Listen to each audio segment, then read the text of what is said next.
بسم الله الرحمن الرحيم الحمد لله رب العالمين اللهم صل وسلم وبارك على نبينا وحبيبنا محمد وعلى آله وصحبه أجمعين وبعد. So today inshallah we'll continue the Seerah halaqa. We have yet to arrive at his birth alayhi salatu wasalam. We probably won't get there today either, but inshallah next time around we'll talk about his birth and talk about the years that preceded his prophecy, meaning the years of preparation, I like to call them. But until then, I still have a few points I want to cover of how the world was before he was born, alayhi salatu wasalam. I find it very important, and it's for relevance. In order for you to actually connect with the Prophet alayhi salatu wasalam seerah, you have to know how the world was when he was born, around the time he was born. And to do that, I've told a number of stories. So I've told you the story of the Christians of Najran, the story that is documented in Surah Al-Buruj. And we talked about the story of Ashab al-Fil, what happened the year the Prophet ﷺ was born. And I told you about a number of smaller stories or shorter stories that happened within the 50 or 100 years before his birth ﷺ. So today, inshallah, what I'm going to do is I'm going to break down a little bit the families that existed within Quraish, just a little bit, nothing crazy, just to kind of, whenever they get the PowerPoint up inshallah, to explain to you what tribes existed in Mecca and what the alliances or allegiances looked like in Mecca. Once you understand that part of the seerah, you won't be surprised when I tell you Fulan didn't accept Islam early, or Fulan accepted Islam early. A lot of this is political. A lot of why people accepted, didn't accept, went back to the politics of the tribes within Mecca. Meaning, what that really means is that the people of Mecca, the people of Quraysh, didn't have the luxury of examining Islam through an unbiased lens. They were forced to see the Prophet ﷺ through the lens of the political norm of the time they were living in. Meaning, they had to see Muhammad ibn Abdullah, ibn Abdul-Muttalib, ibn Hashim, ibn Abd Manaf. See, that's his passport, alayhi salatu wasalam. Each name means something different. Coming from the grandfather Abd Manaf meant that he belonged to a certain group of tribes. The fact that he comes from Hashim ibn Abd Manaf means he also comes from a smaller group of tribes. All these things mean certain types of alliances and animosities, covenants and wars. So when he presents himself, alayhi salatu wasalam, he has to present himself based on who he is. And people, when they see him through that lens. By the way, we do the same thing today. It's not that different. Things haven't changed that much. You may say, oh, what a silly way to look at a person. What a silly way to look. You guys are all relatives.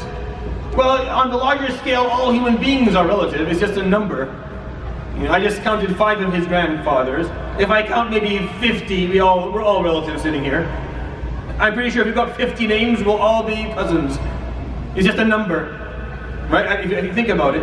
And yet we see each other based on country, based on ethnicity, based on race. Where he comes from, where she comes from, what color of skin they have kind of tells you where they're coming from. And if they look a certain way, then you know they're a part of this peninsula or this country or that. And we judge each other based on that, and we either refuse or commend or accept people based on that as well. So it's not that different. And even within this Muslim Ummah, are the speakers that we listen to, the people that we're willing to follow, the people that we're willing to stand by, a lot of it comes back to where they come from. And how is that different than the people of Quraysh accepting what the Prophet ﷺ brought based on what family he belonged to? There's really no difference, it's the same thing. It's just on a smaller scale during his life, alayhi salatu wasalam, and on a larger scale during our lives. Nothing really changed besides that. Okay, if this is going to take some time, then I'll move on to the point after that. I'll break down the families, inshallah, once they put it up. the point after that I wanted to make was I wanted to talk a little bit about a man by the name of Abdul-Muttalib ibn Hashim. Now, if you remember the lineage I just recited upon you for the Prophet ﷺ, and hopefully by the end of the 4th or 5th halaqah in the future, you'll know his lineage ﷺ properly. So he's Muhammad ibn Abdullah ibn Abdul-Muttalib ibn Hashim ibn Abd Manaf. So Abdul-Muttalib ibn Hashim is a man that is worthy of us talking a little bit about. He's his grandfather alayhi salatu wasalam. As I enter his 6th or 7th or 8th year of life, I will talk about his relationship with him much more, because Abdul-Muttalib will take care of the Prophet ﷺ directly during those years. Usually grandparents are there indirectly. They're there to spoil your kids and make your life horrible. But that's how what grandparents do, and they do it very well. They make sure that all the raising effort you put into your kids is taken away with one visit. But at the end, they're there. Indirectly, they're a part of your children's lives. And actually, they make a very positive impact on your children. You just don't know it, or you don't see it until many, many, many years later. So Abdul-Muttalib had the opportunity to actually be directly involved in the Prophet ﷺ upbringing. And I'll talk about that effect, inshallah, once we arrive to his 6th or 8th, 7th or 8th year of life. But prior to that, you have to know who Abdul-Muttalib was. Abdul-Muttalib ibn Hashim was a man who really changed the way Arabia looked before the Prophet ﷺ came around. He made certain decisions, and he performed certain actions, and he had influence in certain fields that actually changed how things worked within the peninsula. I'll talk about a few of them. Number one, he revived Zamzam. He revived Zamzam. You say, well, what do you mean by revive? You see, Zamzam was disappeared. Maybe 100 years after Ismail alayhi salam hit the ground with his foot, and Jibreel alayhi salam helped him out, and we had Zamzam, and Hajar alayhi salam used it to live from for the rest of her life, and Ismail alayhi salam used it to hold on to Mecca during his life. 100 years later, Jurhum had a war with another tribe, and they lost. Jurhum was the tribe that ran the city, and they had to leave Mecca, and out of spite, they destroyed the well of Zamzam. They covered it up, they destroyed it. And no one could find it. For many, many, many centuries, no one knew where it was. People knew that there is a well somewhere in Mecca. Just no one knew where it was. And for many, many centuries, they couldn't find it. And Mecca struggled with water. Any city in the world that struggles with water, it doesn't make that much progress. If the water is the origin of life, it is the origin of the life of civilizations as well. You need water. That's why if you study history and you look at the map, all the big civilizations always develop beside a body of water of some sort. Usually it's a huge river, or besides the sea, it's always somewhere where there's a lot of water. It's known. So Mecca really didn't have water until Abdul-Muttalib ibn Hashim started to think about Zamzam, because he knew from the stories his grandfather Ismail alayhi salam and Ibrahim, there was Zamzam in Mecca. The story is known, and he became obsessed with figuring out how to revive and find and get Zamzam. So he kept on thinking about it and asking people, until one day he saw a dream.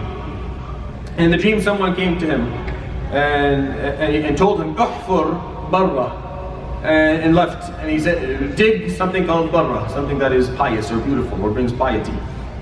So he said, "What is barra?" And the guy walks away. The next night, he comes and tells him, "Ihfir al-madmoona," dig the one that is hidden. So he says, "What are you talking about?" And the man leaves. And the next time he comes, he said, "Ihfir tayba," dig tayba, which is beautiful. And then the fourth night, the man came and he told him where to dig, and he gave him certain descriptions of what he's going to find when he goes and he digs it. عند نقرة الغراب الأعصم عند قرية النمل. It's a no, you can find the narration in the history books, it's not important. But anyways, he was given some descriptions. He went the next day and he was looking for it, and he found the description that this person told him in his dream, and he began to dig, and he dug for 3 days. And finally, water came out in the midst of Mecca. If you've been to Mecca, you know how difficult what I just explained to you is. It's a very, very dry land, and it's rock. It's mountain and it's rock land. Agriculture wasn't a big thing in Mecca. In Medina, it's different. That's where they grew crops. Not in Mecca. Till this day, you don't grow things there. It's very difficult land. So he dug Zamzam, and he was able to revive Zamzam. And the Quraish fought with him because they wanted a share of Zamzam for themselves. Now Abdul-Muttalib, what he wanted to make Zamzam a sabil. He wanted to make it something open for everybody to benefit from. And he wanted to make it something open for people, free. And Quraysh wanted to basically take it for themselves, and each tribe would own a certain day where they could use the well, and that water would be theirs, and they sell the water and make money. And Abdul-Muttalib ibn Hashim didn't want that. So he actually fought Quraysh for many, many decades to keep Zamzam free, and he built a lot of alliances when he did that, and he lost a lot of friends in Mecca when he did that as well. A lot of people in Mecca weren't happy, a lot of people in Quraish weren't happy with the fact that Abdul-Muttalib was able to keep Zamzam free during his life. His name was Shaybah. Shaybatul Hamd, that was his name. He was born Shaybah. And his father Hashim ibn Abd Manaf, his name was Hashim because Hashim is to break something down, to make crumbles. So Hashim used to make wheat, make bread for the Hujjaj and feed the Hujjaj. He was known to be someone very, very generous. And Hashim would go to Damascus or up to Gaza, and he would go back and forth with business to buy and sell things. And one day he went to Gaza and he died. It's not the people of Gaza's fault, by the way. It's just, that's what happened. He died. So Abdul-Muttalib was there. Shaybah, his son, was with him and had to come back. He had to come back with his uncle Al-Muttalib. His uncle is called his name is Al-Muttalib. So Al-Muttalib came back and entered Mecca, and behind him on his donkey, on his mule, on his camel, is a young boy. So people asked him, "Who is that, Ya Muttalib? Is that your slave? Ahada abduka, Ya Muttalib? Is this your slave, Ya Muttalib?" So he developed a nickname. Instead of being called Shaybah, which is his name, he was called Abdul-Muttalib, the slave of Muttalib. Just it became a nickname for him for the rest of his life. That's why he's known as Abdul-Muttalib. But his actual name was Shaybah. It wasn't Abdul-Muttalib. His mother was Salma bint Amr from Bani Najjar from Yathrib. Now, why is that important? Keep that piece of information with you for the next couple of months. His mother, her name was Salma bint Amr. And she was from a tribe called Banu Najjar. And Banu Najjar is a small tribe within the tribe of Al-Khazraj. And Al-Khazraj, where do they live? They live in Yathrib. So Allah subhanahu wa ta'ala had pre-prepared for the Prophet sallallahu alaihi wasallam a link with Yathrib. Way before he was born. He's going to immigrate to Yathrib at some point in the future. But there was a pre-prepared link and association with that tribe before he was born, alayhi salatu wasalam. Why? Because Abdul-Muttalib and his wife Salma will have Abdullah, the Prophet ﷺ's father, who will later have the Prophet ﷺ. So Muhammad ibn Abdullah, ibn Abdul-Muttalib, he has relatives from his father's side. So his father's uncles on his father's mother's side. Now everyone's confused, but if you have families like mine, it's a piece of cake. I can branch out a family for you in 50 different directions. If you have an Arab family, this is simple. So for him, on his father's side, his father had uncles that lived in Yathrib, uncles and aunts that lived in Yathrib. So he had relatives in Yathrib. So when he ended up going there, there's a link there for him that made it easier for him, alayhi salatu wasalam, to actually fit in and to speak to them. And that's something Allah subhanahu wa ta'ala prepared for him, alayhi salatu wasalam. So he retrieved Zamzam, and he confronted Abraha. I told you about this last time. He stood in front of Abraha. He didn't fight Abraha. He didn't really, cause a problem, but he stood there in front of him. And he made Abraha very frustrated because Abraha was looking for a fight. He was hoping that the Arabs would put together an army to defend their Kaaba. He would demolish the army, demolish the Kaaba, and show supreme power, and everyone would come to his church. And Abdul-Muttalib stood there and laughed at him. He basically he mocked Abraha to his face, telling him, "You're here to destroy the Kaaba, are you? Okay, good for you. Can you give me please my camels, because I don't want them to die once you're destroyed, because the Kaaba has a Lord that will take care of it. So give me back my camels, please. I invested a lot of money into them." So he gave him back his camels, but he felt disgraced. And this story, of course, all the Arabs heard of. So Abdul-Muttalib became an international figure, known to the Ahabish of Yemen, known to the kingdom of Himyar, and known to all the Arabs. The man who confronted Abraha, laughed at him, took his camels and walked away and watched his demise. He became a man of quite a lot of influence. He was very famous. People would come from all over Arabia to speak to him. He would wait in line. He would take appointments. This is back before people needed to take an appointment in order for them to speak to Abdul-Muttalib bin Hashim. Abdul-Muttalib never had money. He was never a man of wealth, ever. All the Prophet ﷺ's family, going back into his lineage, none of them had wealth, none of them. He himself never grew wealth. His father didn't live long enough to grow wealth. Abdul-Muttalib ibn Hashim didn't grow wealth. And Hashim and Abdul Manaf didn't grow wealth. And so did their great-grandfather Abdul Manaf. Never grew wealth. Never had money. They had status. They had social status, meaning people respected them. People, for reasons that we'll talk about in a moment, held them in higher regards. And that to them meant more than having a lot of money, as other families had different preferences. He also revived the law of Ibrahim alayhi salam. You see, Abdul-Muttalib ibn Hashim, even though the people of that era had lost their way from the Hanifiyya of Ibrahim, meaning the deen of Tawheed, the belief of Tawheed had been manipulated, and they brought in Asnam and all these other things that aren't a part of Tawheed. However, there are certain laws that the Abdul-Muttalib ibn Hashim was able to revive again and bring back within Mecca, like making riba haram, saying that riba is something that is not proper. And of course people still did it, but it went back to being a law of the land, that riba is something that is haram. And other examples that Abdul-Muttalib was able to revive the law of Ibrahim alayhi salam. Again, in preparation for the Prophet sallallahu alaihi wasallam to come forward and actually revive Ibrahim alayhi salam's way of life altogether. The last point I'll make about Abdul-Muttalib ibn Hashim, he made Khuza'a an ally with Quraish. This is probably the most important thing he did.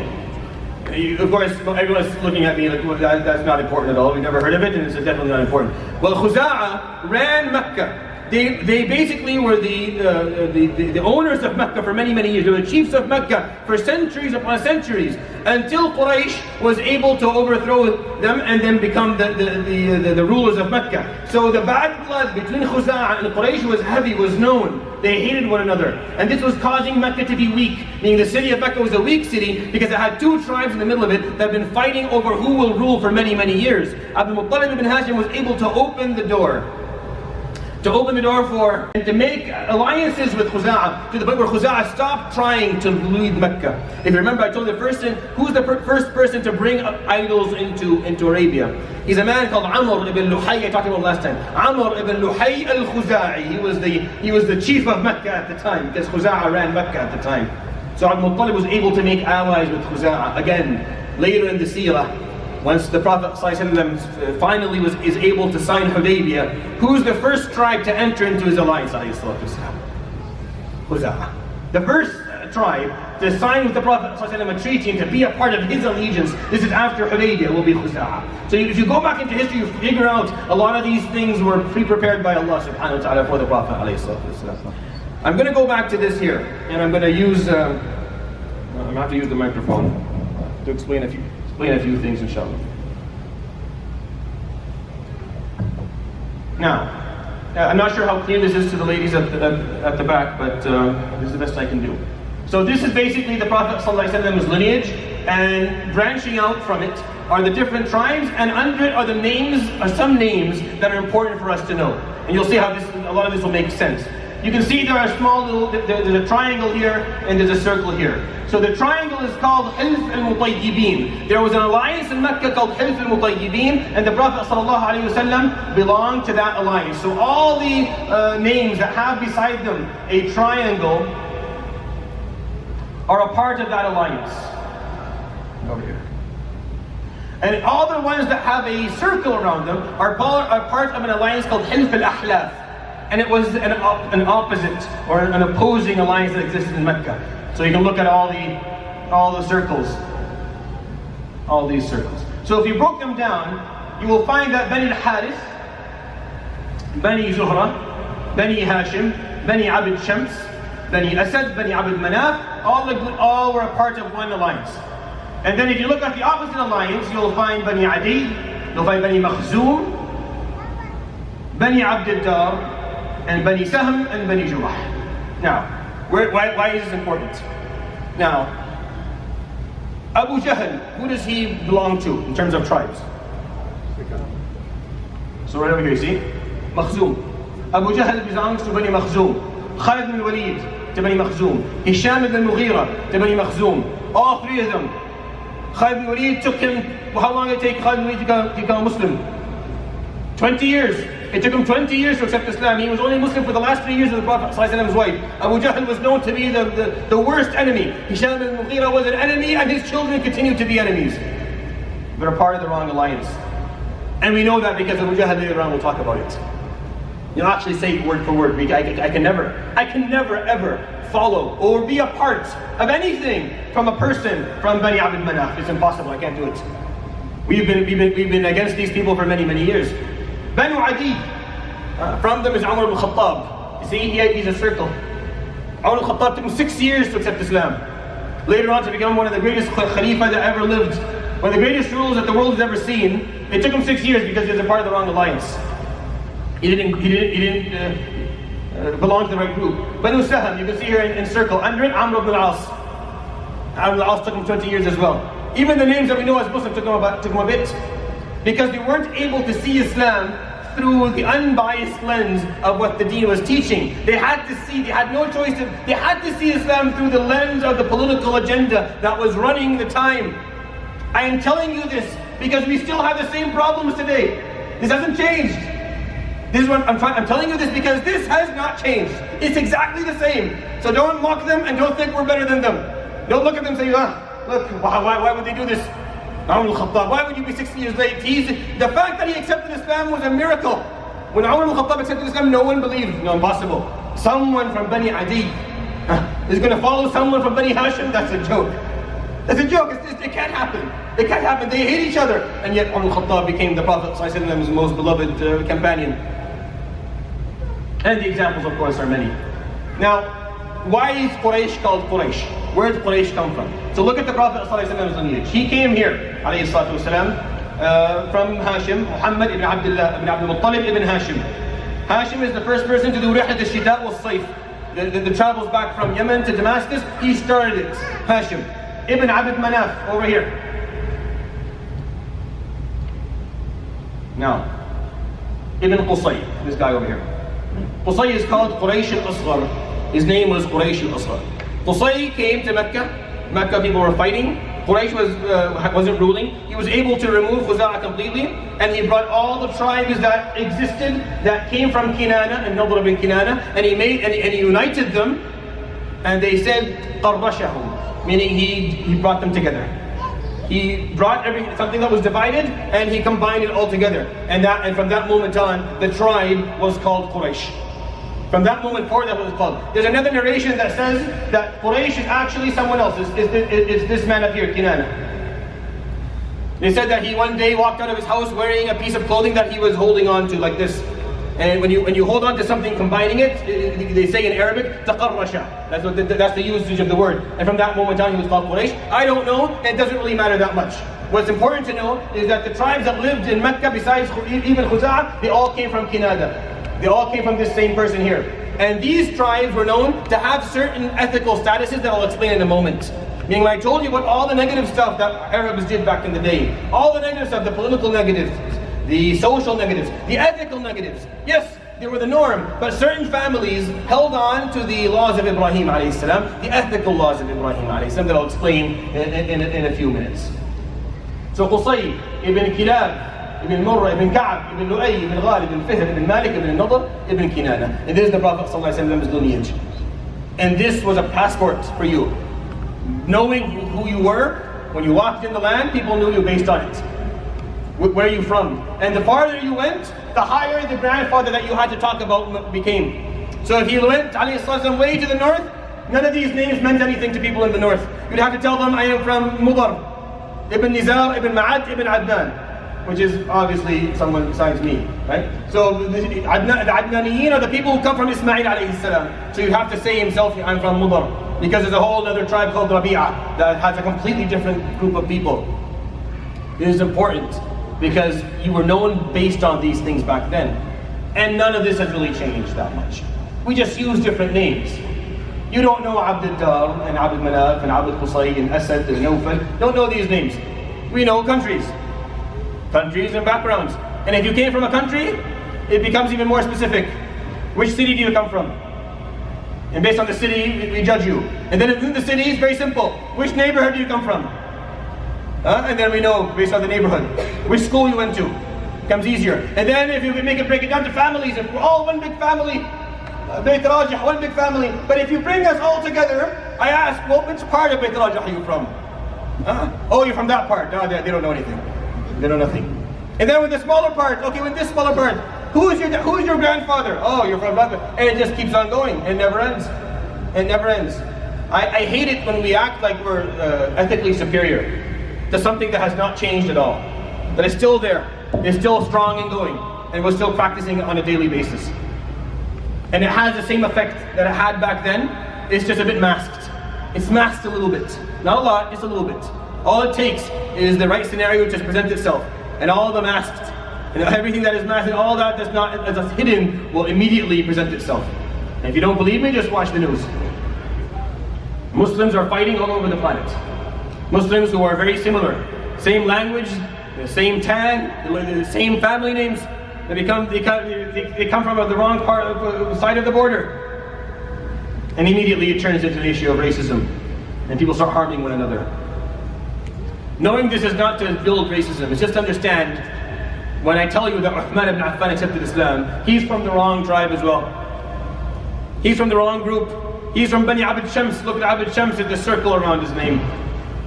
All of Umayyah came from Abd Shams, and all of them took a long time to accept Islam because they weren't a part of the right alliance. It didn't work out. And then you look at other people who were quick to accept because they were in the right alliance.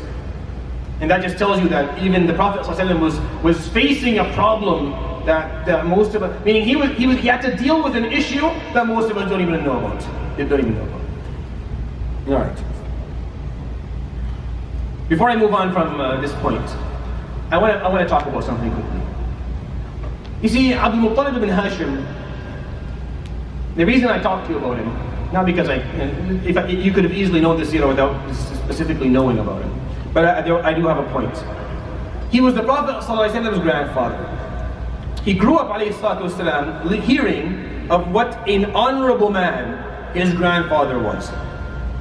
And I'm going to give you an example, a personal example. I grew up with a similar story in my life. I grew up hearing about my grandfather on my father's side. He died when he was 39 years old. Very, very young man. He died, he was the chief of the small village that I come from that you couldn't find on Google Maps even if you tried. Maybe 15, 20, maybe 2,000 people, maybe. 1,500 of them carry the same last name. All of them are Rajeh. But I grew up as a child listening to stories about my grandfather from my dad and later on from people who knew him, right?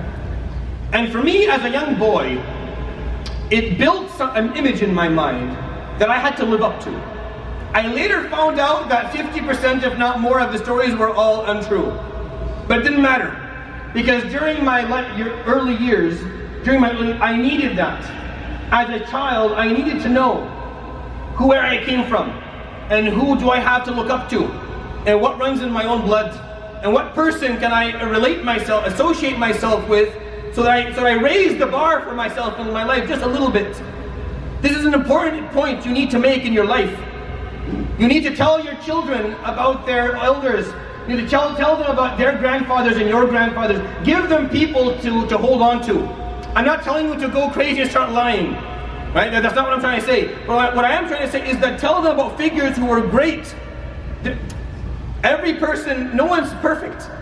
You can choose what stories you're going to tell your children.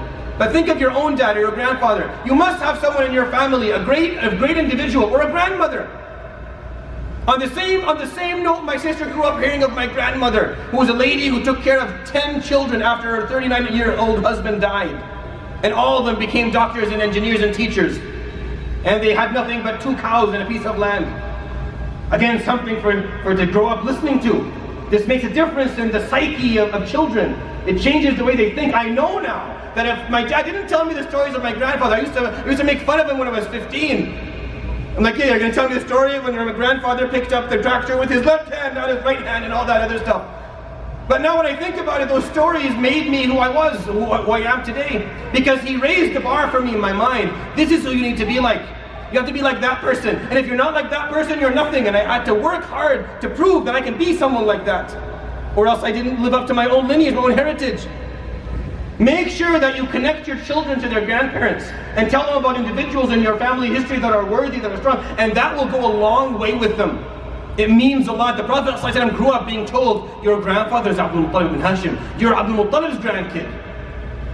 And of course ﷺ had to live up to that. That meant something.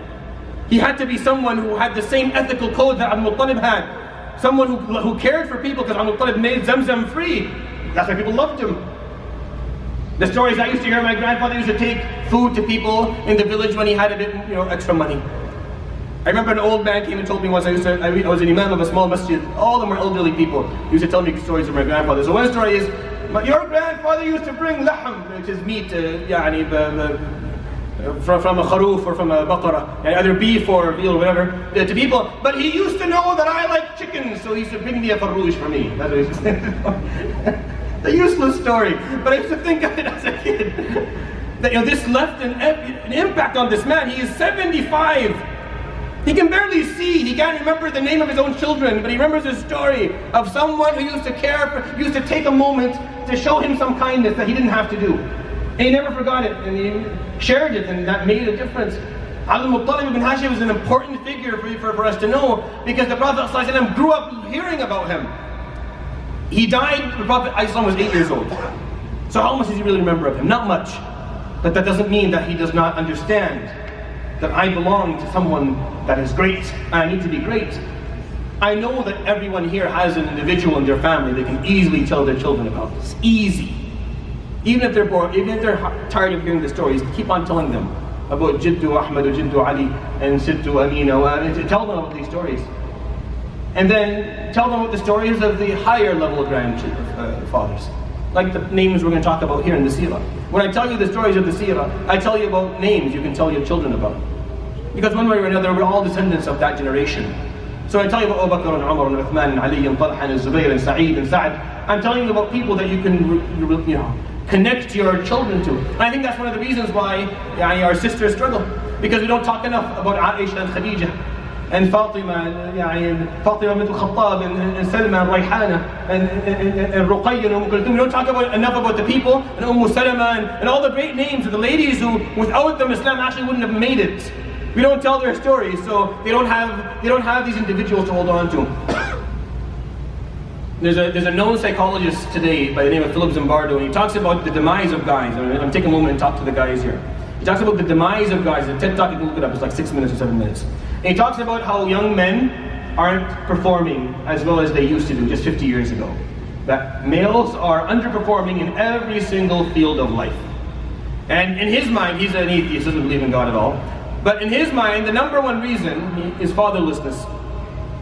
He says it's fatherlessness, but he says that fathers either aren't there physically or are there physically but not there psychologically. That's what he believes. I took that same point and I made it a bit more, and I kind of expanded on it. I think it's not just fatherlessness as an individual, I think it goes a few generations up as well. Meaning the father figure isn't there personally, and there's no other forefather figures for them to connect to relate to feel that they have to own up to something that is great. Read the Quran, when those two orphans in Surah Al-Kahf, when their wealth is preserved so they don't starve, the ayah comes and said in the middle of it, وَكَانَ أَبُوهُمَا صَالِحًا, and they had a great, when their father was one of the great men. The fact that it's an important issue. It's an issue of deen. It's also an issue of heritage, of passing down the message and passing down the baton so that they continue to carry the legacy. Islam has been a deen that spreads horizontally. Obviously, you teach people in your time, but it's also a deen that spreads vertically, and it has very strong vertical spread. Spreading is very strong. It shouldn't be an issue. And it is today. I don't know why, but it is. And this is why I think one of the reasons I think it is because we've lost that father figure, those father figures, and what they and mother figures. The patriarch and the matriarch on both sides is the same thing.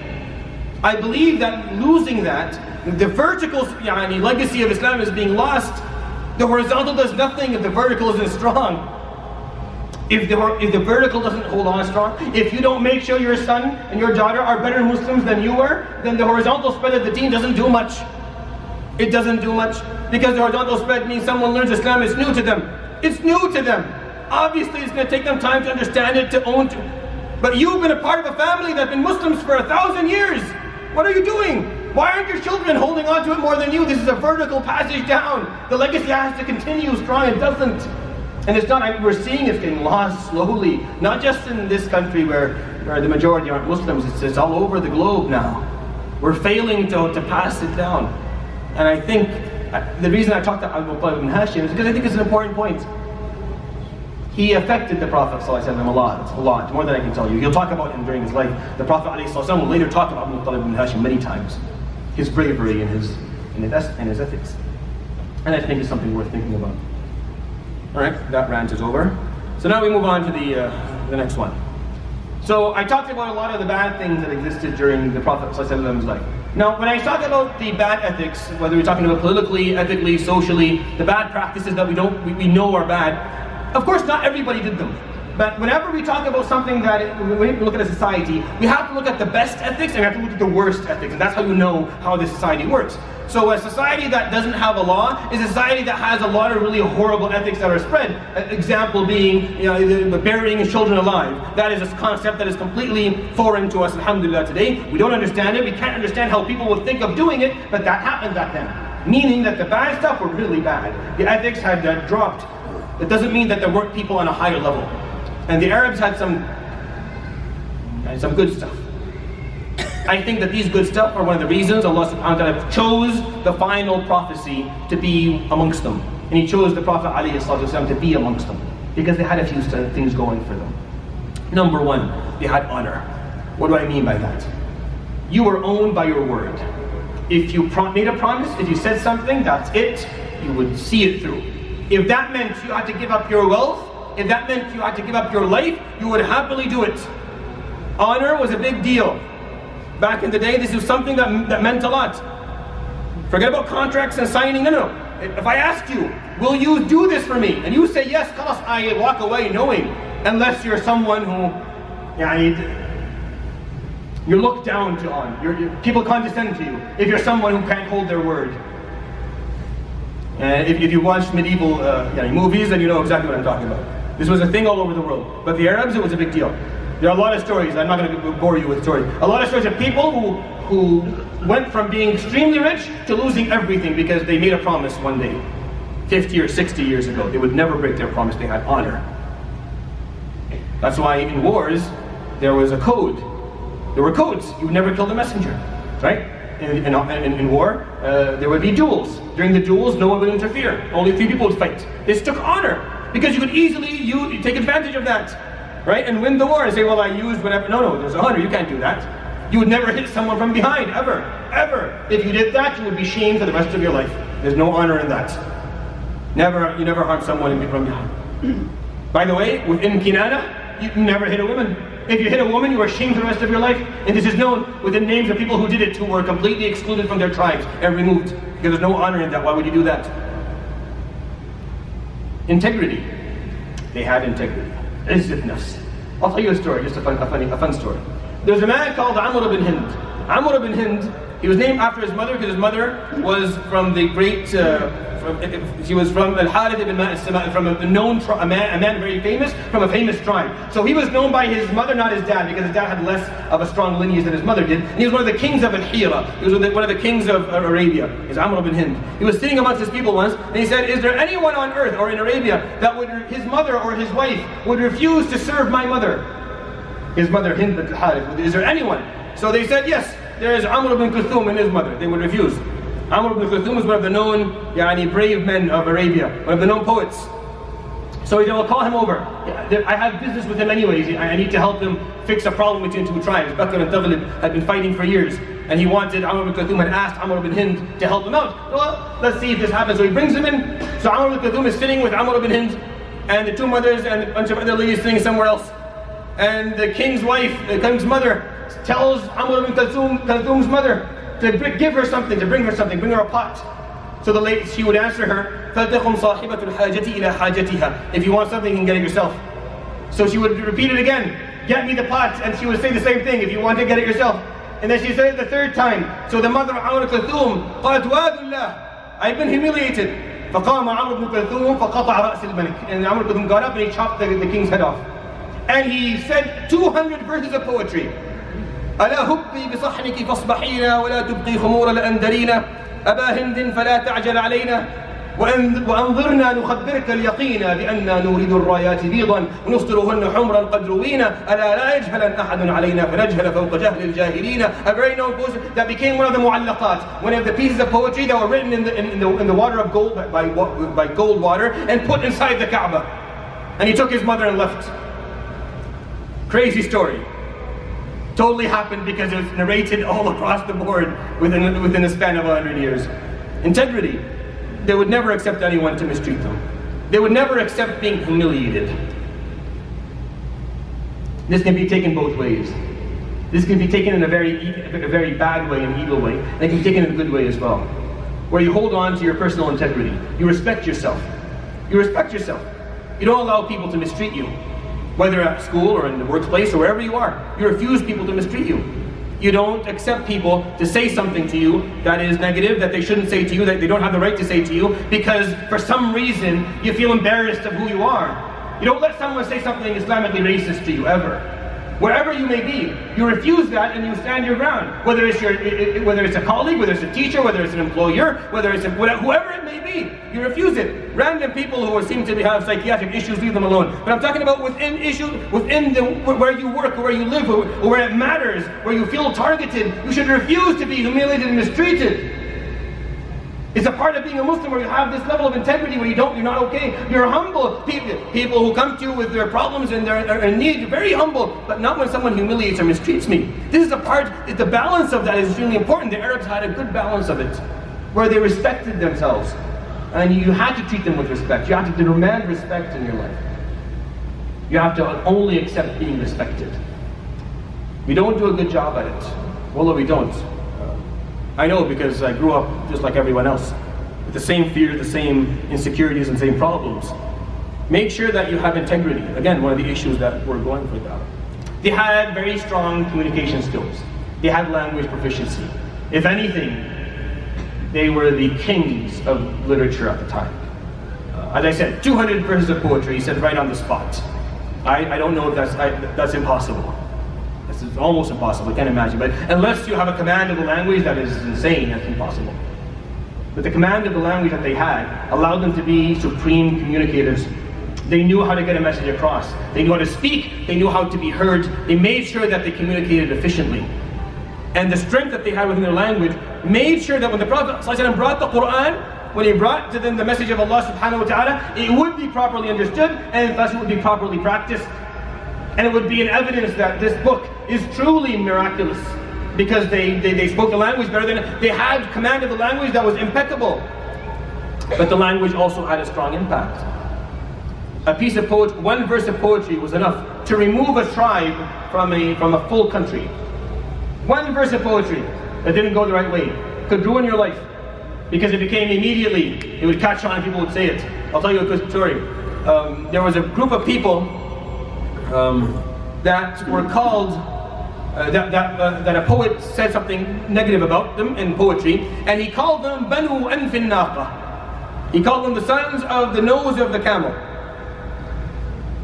And they got so humiliated that they had to move from where they lived. And they went and they lived way up in the north, within Iraq today. And they stayed there for at least 2 generations, for like 100 years. Until a later on poet that came later, said another verse of poetry. هو الأنف والأذناب غيرهم من ذا يسوي بأنف الناقة الذنب. They're the nose of the camel, and other tribes are the tail of the camel. Who sees equal the nose and the tail? So they came back. They came back to the same piece of land. Tell us now, we're Banu Anf al-Naqa, we're proud of it. One piece of poetry could destroy someone's life. It was very difficult. But this, of course, meant that when the Prophet ﷺ gave his khutbahs and spoke in the language of spoke the Arabic language and brought the Quran that taught the Arabic language, if there was anything wrong in how he spoke or what the Quran said, it would become immediately clear. There would be no joking around. They knew exactly what they were doing. This is their trade. Their trade was language. The most beautiful poetry that you'll ever read is Jahili poetry. It's a poetry before his life, alayhi salatu wasalam. Of course, most people will never actually be able to read, but if you end up understanding Arabic well enough and being able to read that poetry, it's amazing. Their command of the language is amazing. I cannot explain to you how strong it was and how proficient they were. They were very generous. Who here doesn't know Hatim al-Ta'i? Maybe a few younger generations don't, but everyone else has heard of Hatim al-Ta'i. Hatim, he's from a small tribe called Tayyib. This tribe had no status at all. Zero status. They were worth nothing until a man called Hatim came along. And this man was so generous that not only did he become famous, he made his whole tribe famous. Until Yawm al-Qiyamah, people speak of Hatim al-Ta'i. His son Adi ibn Hatim al-Ta'i and his daughter would both accept Islam. He was so generous that he would turn his fire or every night, we refused to eat unless someone saw the fire from afar and came and ate with him. He would not eat until a guest would come around somehow and eat with him, to the point where some of the stories that he had nothing to feed a guest one day. He had slaughtered all his sheep and all his camels and all his cows, so he slaughtered his horse and fed him his horse. At the time, your horse is your transportation, it's everything that you have. They had generosity, but they had it for the wrong reason, obviously. Chastity, decency. You may think, oh no, zina was a big, yes, zina existed back then. Well, just like it exists today. But there were a very large group of people within Arabia, especially those who come from Kinana, who completely refuse the concept of zina altogether. Because that's a part of Ibrahim a.s. law. It's an ethical law that kept and stayed within the family of Ibrahim down to the Prophet's time. That's why a.s. never had this problem. He never committed this. Nor did anyone in his family. Nor anyone who was close to him, because this is not something you did. And a lot of the tribes that were close to Kinana would never do it either. Only low people would do it. At the time, that's how it was seen. But because a lot of people didn't really care for this law, they would fall into it. But there was a group that held on to it. Antar bin Shaddad, the known poet and the known figure who fought all these armies and whatnot. This man would say, in some of his poetry, وَأَغُضُّ طَرْفِي إِن بَدَتْ لِي جَارَتِي حَتَّى تُوَارِي جَارَتِي مَثْوَاهَا. And if my neighbor, my lady neighbor, comes out of the house, and I would look away until I wouldn't stare at her, I wouldn't stare at the beauty, I would look away. This is Jahili Shi'r. This is before the Prophet came and recited upon us, قُلْ لِلْمُؤْمِنِينَ يَغُضُّوا مِنْ أَبْصَارِهِمْ وَيَحْفَظُوا فُرُوجَهُمْ وَقُلْ لِلْمُؤْمِنَاتِ يَغْضُضْنَ مِنْ أَبْصَارِهِنَّ وَيَحْفَظْنَ فُرُوجَهُنَّ. The Quran came and said it, but there were still people doing it back then, and yet there are Muslims today who don't. This is my problem. My problem is, how is it that with all the bad stuff that we got rid of, we can't hold on to the good stuff that they had? I mean, we've lost the good ethics that they had. It's very frustrating. Where is integrity? Where is generosity? Where is chastity? These things meant something. Selflessness. People showed a level of selflessness. I'm going to tell you an example of what I mean. One of the known poets of the time would speak about eating. وَإِن مُدَّتِ الْأَيْدِي إِلَى الزَّادِ لَمْ أَكُنْ أَعْجَلُ الْقَوْمِ إِذْ أَشْجَعُ الْقَوْمِ أَعْجَلُوا لَمْ أَكُنْ بِأَعْجَلِهِمْ إِذْ أَشْجَعُ الْقَوْمِ أَعْجَلُوا. When hands are sent towards the food, so if there's food in the middle and everyone's going to eat, as the hands go towards the food, he's saying, my hand is not the first hand, because the first hand is always the most greedy hand, so I wait until the end. A lot of my students right now know exactly what I'm talking about, and they're laughing. It's time for that rant. Just for a moment, don't worry. Ask me what I hate. I hate to see people fight over food. I hate it. I hate it. Ya Latif, I hate it so much. Especially from youth who are well fed and nourished properly by their parents. And you bring a pizza and they act like they've never seen food in their lives. It's like the first time they've ever seen pizza, and they go at it and they're fighting over it. And it's very, very rude. This shouldn't happen. This is an issue of just human decency. The Jahiliyyah people wouldn't do this. You would never do it. You would wait, you'll be the last person to eat. If someone is so greedy he wants the whole thing, say, Tfaddal, go ahead. If that's how you are, if that's who you are, go ahead, eat the whole thing. I'm not like that, I don't do that. Food is something that we share. Food, if anything you pick up, this is what I used to do to some of the students. It's okay, don't feel bad if I tell the story. So I'd bring food, have the students sit around a table, fill up a plate of food and put it in the middle.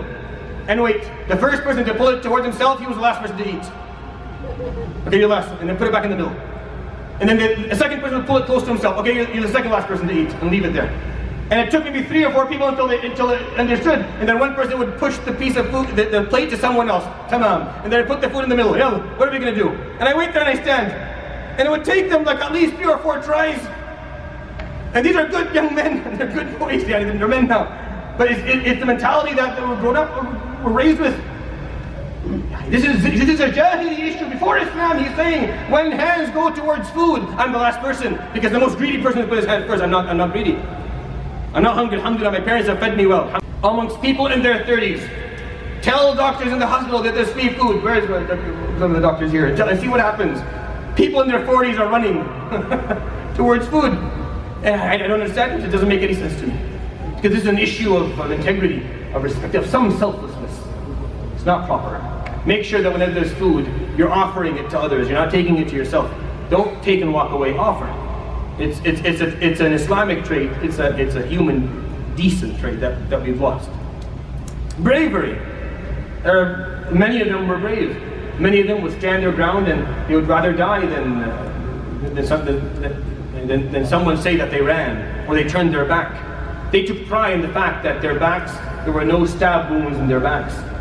They meant by that we never ran. So no one could stab us in our backs. Every stab wound I have is in my chest. I never ran. The bravery and the courage that people would show back then. Perseverance. You're living in the desert.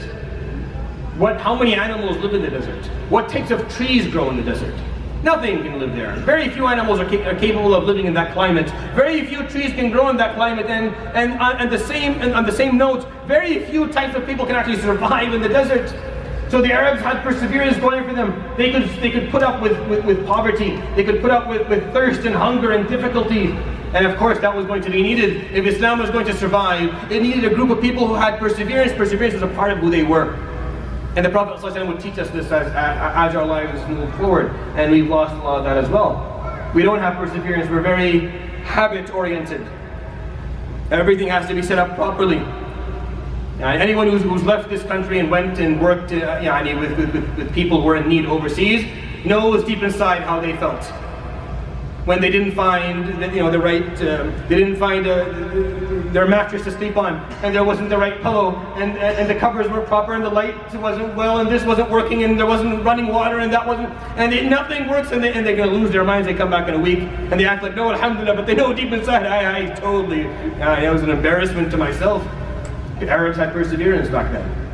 All the other civilizations around them had much more wealth and were accustomed to many more luxuries, but not the Arabs. So the Prophet ﷺ was able to continue that concept amongst them, to stay perseverance. And you can see I made the last one in bold, because I think it's the most important part of all. They were free. They were never enslaved by any civilization historically, because none of the empires thought it was worth to go and occupy Arabia. There's nothing there to occupy. It's just a lot of expenses for nothing to come back. But that made a difference. That changed. That benefited the people who lived there. The Arabs who lived in Arabia for thousands of years did not know slavery to another nation. They were free. You had your sword and your horse, and you thought the way you wanted. You said what you wanted. They were free, and they were not used to being told what to do or forced to do anything at all. And that, to me, is the most important quality that they carried. And I think, if you ask me why Allah subhanahu wa ta'ala chose them to carry the last message, I think it's that last point. They were free. They had freedom in their hearts. They weren't afraid. And their freedom to them was the most important thing. They would never give it up. They wouldn't give it up for money. They wouldn't give it up for status. They wouldn't give it up for security or for safety or for anything. My freedom is my most important possession. My freedom meaning that I can be who I want to be, I can speak and say what I want to say, and believe however I want to believe. That's why once the Muslims stood by the Prophet ﷺ and he told them that we're not being given the freedom to believe in something or to have freedom of religion, they stood by him. Like, no, that's not proper. We're not used to being told what we can or cannot believe or what we can or cannot do. I think freedom is something that we lack. And I think we raise our children not to have it. And those of us who do raise our children to have freedom, we do it in the wrong way. You want your child to have freedom of thought, freedom of will, freedom of basic choices in life of what they want to do. You don't want them to have freedom in luxury and leisure, and that's not what you're looking for.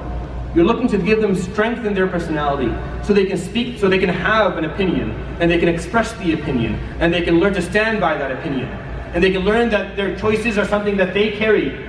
You are free to choose however you want. Your choices are yours. You are going to be carrying the consequences of your choices in this life and the hereafter. When you choose, you pay for it. You choose well, good for you. Choose bad, you pay for it. I don't pay for it. You have to take care of yourself. These are your choices. Freedom, what it means, is understanding that my choices I'm accountable for them. No one else is. My parents aren't accountable for them, the school isn't, my friends aren't, no one is. I'm accountable for my choices. Freedom brings that concept. If I don't feel free, then my choices aren't mine. It doesn't matter. So if you control your children, they'll never feel that their choices are theirs. Now what comes with that? A certain level of an illusion of security, that they'll do what I want them to do. I'm telling them to pray, I'm telling them to sit down, they'll do that. But freedom is nicer, but it's scarier. Why? Because there's always the possibility that they may do something wrong. True, but at least they'll do it because they believe in it. And I'd rather someone who knows why they're doing what they're doing than someone that was forced to live a life in any direction. Give me a youth who doesn't like Islam, but at least knows why they don't. They weren't forced by their parents and they've made their own choices, than a young Muslim youth that was forced to come to masajid and forced to pray, because you can't have a conversation with them. They've never chosen for themselves. They don't know what it means to be free, to choose for themselves. Our jobs are not to control our children. Our job is to influence them, is to educate them properly, to show them al-haq. And then we have to, at some point, you have to let go. At some point, you have to just let go. You're not better than Nuh alayhi salam. His son didn't believe. You're not a prophet. You're not better than Nuh alayhi salam. We're not better than these people who had problems in their families, and not everyone did it. But I know that that's how they raised their kids, to feel the freedom. The Arabi back then was a free person. If he didn't like how things were going, he got on his horse and he took out his sword. And he lived by that law. And when the Prophet, when Islam came in contact with people like that, and organized their lives and taught them proper values, it flourished. And I think it's not going to flourish in our generation, because we're not truly free. Slavery comes in different forms. It's not just being, the worst type of slavery, being owned by another person. But there's financial slavery, there's social slavery, there's all other types of slavery.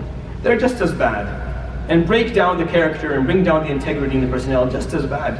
And people walk around with no izzat nafs, without the feeling that they're meant to be something great. That Allah subhanahu wa ta'ala, the word qadr, the concept of destiny, isn't, when you study it, make sure you understand it the proper way. Qadr doesn't mean the stuff that Allah subhanahu wa ta'ala has forced you to end up having. Qadr, what it means is that Allah subhanahu wa ta'ala has destined you for something great. Whether you choose that destiny or not is your problem. Meaning whether you choose to fulfill that destiny or not is your choice. But the qadr, what it means is that He has destined you for something. He has destined you for something. Now it's your choice. Do you want to fulfill that destiny or not? It's up to you. That's how that generation understood qadr. We understand it. Oh, we have no choice to do anything. Even the simple concepts of Islam have been manipulated to be understood in a way where there's no freedom in it. We're forced to do this and forced to do that. No. Qadr used to mean the destiny is there. Fulfill it. You would tell them, alayhi salatu wasalam, one day you will bring the treasures of Kisra. One day you will own the castle of Herakl, the leader of the Roman Empire. And people look at him, this is what you're destined to. Whether you fulfill that destiny or not is your choice, but that's what you're destined to do. And they believed that, and because they had enough freedom in their hearts, they were able to fulfill that destiny. Are we out of time? Perfect. So that was the good stuff that I had to share. Why his life story, alayhi salatu wasalam, final run around. Why his life story? Because next time I'll talk about his birth and move forward. It's the most amazing success story in history. It's a human experience. It's a pure human experience. Allah subhanahu wa ta'ala did not interfere miraculously anywhere there. If I told you the story of Moses, at some point I have to tell you, and then he split the sea. I don't know how, he doesn't know how. It just happened. And it changed the course of history. I tell you the story of Isa alayhi salam, I'll have a similar story. I tell you the story of Nuh alayhi salam, I'll have something similar. But when I tell you the story of Muhammad sallallahu alayhi wa sallam, I don't have an example like that. When they didn't listen to him, he fell into the hole and broke his teeth, and Hamza died. When they didn't follow him alayhi salam, and fulfill his commands alayhi salam, they lost. And they were horribly punished for it. And it took him 13 years. And there were so many setbacks during his life alayhi salam, you would think if you didn't know the outcome, that it was never going to work. This is impossible to work. It's a story of success. It's a human experience of someone who just never gave up. He knew it was right, and he never gave up until he fulfilled it. And that's, if you want to break his life down to one simple sentence, that's it. He was shown al-haq, he saw righteousness, and he just kept on walking. You can throw whatever you want in his way, you can push him down as many times as you want. Every time he falls down, he gets up, he keeps on walking. His persistence bothered everyone who was against him. It bothered them because he never lay down, never stopped, never gave up. His everlasting effect. Again, there's a lot of examples to give, but I'm just choosing a few things to think about. Everlasting effect. 14 years later, 1400 years after he died. 1400 years after he died. The timings he gave are still respected. Every day, at Maghrib and Isha, people will gather in any masjid around the world and pray. Every year, there'll come a night where everyone knows, and they'll make suhoor, and then they'll fast for a full 30 days in a row. 1400 years after he died, alayhi salatu wasalam. That is an effect that I don't know anything that can parallel it in any way. It's unparalleled, his effect, alayhi salatu wasalam. Living on, his legacy lives on, his story lives on, the example that he gave and the change that he made, alayhi salatu wasalam. The world before Muhammad is not like the world after Muhammad, alayhi salatu wasalam. Again, we're not told history. We're told history from, history is a bias to science by nature, right? It's based on what we're telling it. The history you've been told is not the actual history. There's way more to it. Alayhi salatu wasalam, the effect Islam had on the globe is something that's underestimated horribly. He's our idol, alayhi salatu wasalam. Not in the form of something that we worship. He's an example for us. Who else are you going to learn from? If I told you the story of Musa alayhi salam, or Isa, or Sulaiman, or Yusuf, there's always going to be an aspect of who they were that you cannot relate to. Or something that they didn't do. Isa alayhi salam never got married. Right? Sulaiman alayhi salam was a king all his life. So if you take any example, there's always something that you can't relate to. Then you study his life, alayhi salatu wasalam, and he was a son, and he was a father, and he was a friend, and he was a leader, and he was weak, and he had money, and he was poor, and he won, and he lost, and he lived in his country, and he was thrown out of his country, and he came back again. And if you look at his life, alayhi salatu wasalam, he went through an experience that was so rich that regardless of who you are and what you're going through, you'll find something there to relate to, alayhi salatu. He understands loss more than anyone else. If you're someone who suffers with loss, if you suffer with disease, if you're poor, whatever it is you're going through, alayhi salatu wasalam saw it all, was a part of it. So the richness of his experience, alayhi salatu wasalam, allows him to be someone that we can take as an example for our lives. The last point, unparalleled character, alayhi salatu wasalam. No one is like him. There's always something in your, I want you to think about this for a moment. Whenever you meet someone new, or someone who comes to your workplace, or comes into whatever field you're interested in, you size them up, right? You size them up. It just happens naturally. You start thinking, I have a competitor. And you immediately start to size them up and think about what their flaws are and try to look for flaws and see maybe to prove to your ego that you're a bit better or at least equal. You start to look for flaws and mistakes and all that. It just happens naturally in the mind of every human being. If you're a good Muslim, you get rid of them and you collaborate. But regardless what happens. And alayhi salatu wasalam was someone that if you met, probably having the same thing. But then he would defeat you. He would defeat you through his kindness. He would defeat you through his ethics, through his morals, through his compassion and mercy and genuineness. You would lose, you would have no way to continue to feel that ego war in your heart towards him, alayhi salatu wasalam, because he was just someone who was genuinely better in all the good ways of being better. Not in a way where he made you feel that he was condescending toward you, quite the opposite. So you couldn't dislike him. All his enemies, they didn't necessarily believe in him, but none of them hated him. None of them could say anything negative about his character, alayhi salatu wasalam. They can say we think he's lying about the Quran, we don't think he may be crazy, but they could never say this person is someone who is unhonest, or someone who is untruthful, or someone who doesn't have, no one could say it. No one could say it. They failed in front of that.